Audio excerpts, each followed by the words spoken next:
스카이캐슬에서 아이들의 고등학교 1학년에서 3학년이 될 때까지 시간이 제대로 드라마에 나오지 않았는데요. 13회 방송분을 보면 예서가 2년 내내 전교 1등을 찍었다는 걸 알 수 있죠. 우리 신하고 내신 빡세기로 유명한데 전설이 탄생했네. 아유, 좋겠다, 좋겠다. 축하해, 예서 엄마. 이 시기에 해나는 예서방에 들어와서 문제집을 몰래 사진 찍은 적이 있고 시험 중 컴퓨터 사인펜으로 쓱쓱 바로 답을 찍어버리는 예서를 보고 해나가 복잡한 표정을 짓습니다. 그럼 김주영은 시험 문제를 유출하는 불법을 저지른 것일까요? 애초에 예서는 똑똑한 아이였고 굳이 불법에 위험한 짓까지 할 필요는 없었습니다. 그러나 한서진이 뺨을 때리며 해고한다고 하자 김주영은 예서를 붙잡을 강력한 키가 필요해졌습니다. 선생들을 모아놓고 지금부터 무슨 수를 써서라도 예서를 올백으로 만들라고 말했죠. 수단과 방법을 가리지 않고 무조건 올백 1등을 해야 합니다. 아시겠습니까? 네. 김주영은 집을 뒤지는 등 뒷조사도 서슴지 않고 1년에 수십억을 버는 코디입니다. 따라서 문제 유출을 작정한다면 가능하겠죠.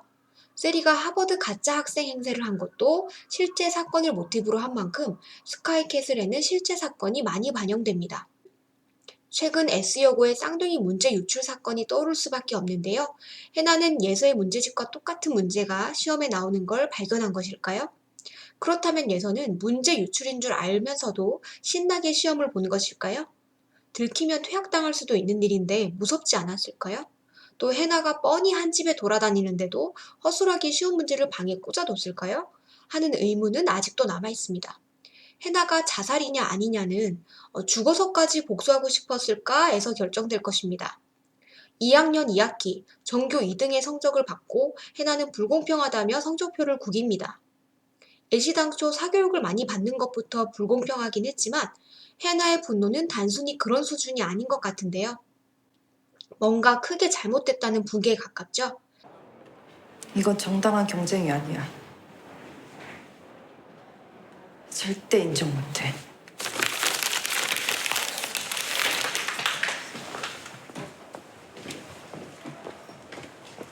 그런데 마치 교무실에 신고라도 할 것처럼 달려간 게 2학년 때인데 3학년 때까지 예서는 평화롭게 잘 지내고 있습니다. 그럼 신고하려고 했는데 학교에서 묻어버린 것일까요? 해나의 죽음은 이 드라마의 중요한 키가 될 것입니다. 드라마는 시청자들이 한서진을 자연스럽게 응원하고 나도 돈이 있으면 아이를 위해서 얼마든지 저렇게 하겠다고 생각하게 만들어 놓고 결국 사교육 수준이 아니라 불법까지 저지르고 살인이라도 덮으려고 하는 한서진을 통해 그 욕망이 선을 넘으면 심각한 범죄가 될 수 있음을 보여주는 것 같습니다. 예서처럼 머리가 이미 똑똑한데도 문제 유출까지 손대는 스토리가 나온다면 더욱 그렇겠죠. 예서가 문제를 유출했다면 혹은 해나를 죽였다면 서울대 의대를 가더라도 더러운 과거를 안고 살아가야 합니다. 해나가 자살인데 한서진이 오버해서 핸드폰과 노트북을 버렸다고 해도 엄연히 증거인멸의 수사 방해에 가깝죠. S여고 쌍둥이는 퇴학되었지만 사건은 아직도 진행형이라고 합니다. 재판이 남았고 쌍둥이 측은 혐의를 전면 부인하고 있죠. 자식 성공을 위해 무슨 짓이든 하겠다는 이기주의는 자기 합리화를 어디까지 하게 될지 궁금합니다.